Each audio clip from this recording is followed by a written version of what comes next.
Hello മക്കളെ, ഞാൻ കുറച്ച് ചോദ്യങ്ങളും കുറച്ച് കാര്യങ്ങൾ ടെക്സ്റ്റ് ബുക്കിത്തത് അല്ലെങ്കിൽ നമ്മുടെ ചാപ്റ്റേഴ്സിൻ്റെ ഉള്ളത്തെ കാര്യങ്ങൾ പറയാൻ പോവുക. ഏത് ചാപ്റ്ററിലെ നിങ്ങൾക്ക് ഓണം എക്സാമിനുള്ള അക്കൗണ്ടൻസിയിലെ കുറച്ച് കാര്യങ്ങൾ.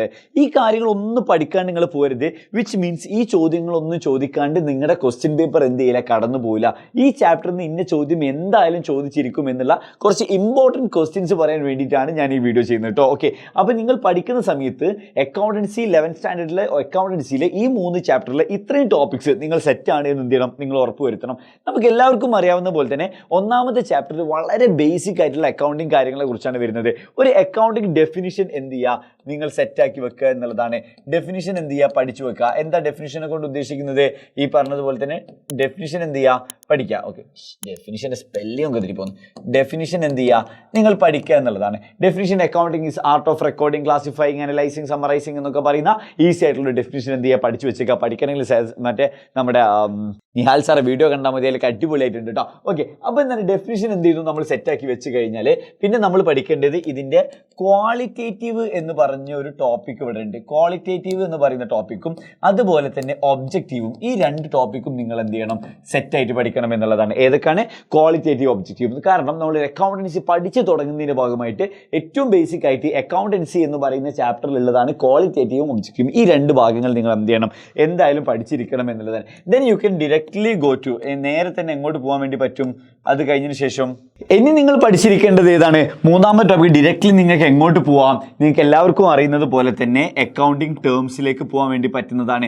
20-25ഓളം അക്കൗണ്ടിങ് ടേംസ് പല ടെക്സ്റ്റ് ബുക്കിലായിട്ട് അല്ലെങ്കിൽ നിങ്ങൾ പഠിച്ചിട്ടുള്ള നിങ്ങൾക്ക് അറിയാവുന്ന ഒരു 10-15 എണ്ണോ നിങ്ങൾക്ക് ഉണ്ടാവും. അപ്പോൾ കൃത്യമായിട്ട് പഠിക്കുന്ന ടേംസ് എന്ത് ചെയ്യണം, നിങ്ങൾ കൃത്യമാക്കി വെക്കണം എന്നുള്ളതാണ് കേട്ടോ. കാരണം എന്താ പറഞ്ഞാൽ ടേംസ് പല രീതിക്ക് അവർ ചോദിക്കും, തിരിച്ചും മറിച്ചും ഒക്കെ ചോദ്യങ്ങൾ വരാൻ ചാൻസ് ഉള്ളതാണ് ടേംസ് എന്ന്. കാരണം ഈ ചാപ്റ്ററിലത്തെ മോസ്റ്റ് ഇമ്പോർട്ടൻറ്റ് പാർട്ട് എന്ന് പറയുന്നത് അക്കൗണ്ടിങ് ടേംസ് തന്നെയാണ്.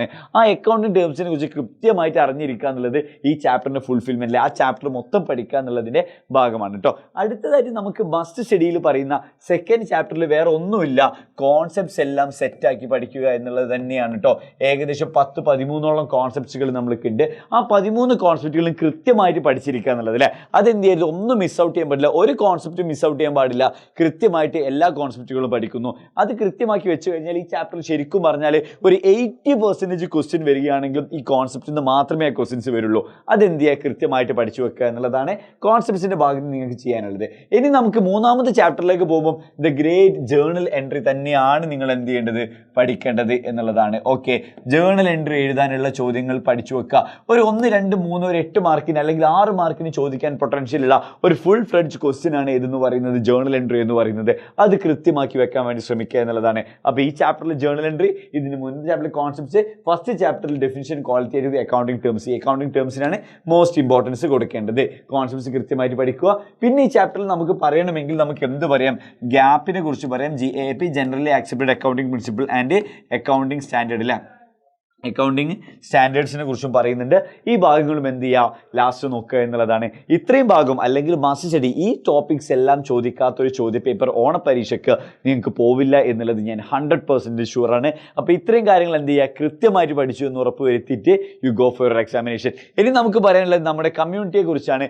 Join our community. നമ്മുടെ നോട്ട്സ്, PYQ കാര്യങ്ങളെല്ലാം കിട്ടാൻ വേണ്ടിയിട്ട് നമ്മൾ എവിടെയാണ് ജോയിൻ ചെയ്യേണ്ടത്, ടു അവർ കമ്മ്യൂണിറ്റി ഗ്രൂപ്പിൽ. ആ കമ്മ്യൂണിറ്റി ഗ്രൂപ്പിൽ എന്ത് ചെയ്യുന്നുണ്ട്, ഫ്രീ നോട്ട്സും കാര്യങ്ങളും ഒക്കെ അവൈലബിൾ ആണ്. You just join that group. കൃത്യമായിട്ട് നിങ്ങൾക്ക് എന്ത് കിട്ടും, എല്ലാ നോട്ട്സും കാര്യങ്ങളും കിട്ടുന്നതാണ് കേട്ടോ. അപ്പോൾ അതെന്ത് ചെയ്യണം, മിസ് ഔട്ട് ചെയ്യേണ്ട. അതുപോലെ തന്നെ നമ്മൾ എന്ത് സ്റ്റാർട്ട് ചെയ്തിട്ടുണ്ട്, നമ്മുടെ ഫാസ്റ്റ് ട്രാക്ക് ബാച്ച് സ്റ്റാർട്ട് ചെയ്തിട്ടുണ്ട്. വെറും 4299 റുപ്പീസിന് നിങ്ങൾക്ക് എന്ത് കിട്ടണം, ഒരു ഫുൾ 1 ഇയർ കൊമേഴ്സ് കോഴ്സ് കിട്ടുവാണ്. PYQസും MCQസും എല്ലാ നോട്ട്സും കാര്യങ്ങളും അതുപോലെ തന്നെ സൂം ലൈനിൽ ഡൗട്ട് ക്ലിയറൻസ് എന്നിങ്ങനെ ഇതുപോലത്തെ 10 ഫീച്ചേഴ്സ് അടങ്ങിയ ഒരു കംപ്ലീറ്റ് പാക്കേജിൽ you only need to pay 4299 rupees എന്നുള്ളതാണ് കേട്ടോ. ആ എമൗണ്ട് കൊടുക്കുന്നതോട് കൂടിയിട്ട് നിങ്ങൾ എന്ത് ചെയ്യുന്നു, അപ് ടു മാർച്ചിൽ നിങ്ങളുടെ ബോർഡ് എക്സാം വരെയുള്ള എല്ലാ കാര്യങ്ങളും ആരേറ്റെടുത്തിരിക്കുന്നത്, എഡ്യൂപോർട്ട് ഏറ്റെടുത്തിരിക്കുകയാണ്, സെറ്റാണ് കേട്ടോ. അപ്പോൾ അത്രയും എന്ത് ചെയ്യുക, നിങ്ങൾ കൃത്യമായി ഇന്ന് ഉറപ്പ് വരുത്തുകയാണെങ്കിൽ, ഈ ടോപ്പിക്സ് എല്ലാം ഉറപ്പ് വരുത്തുകയാണെങ്കിൽ, ഡീറ്റെയിൽ ആയിട്ട് പഠിക്കണമെങ്കിൽ ഫാസ്റ്റ് ട്രാക്കിൽ കൂടി ജോയിൻ ചെയ്യുക. Okay, thank you, by.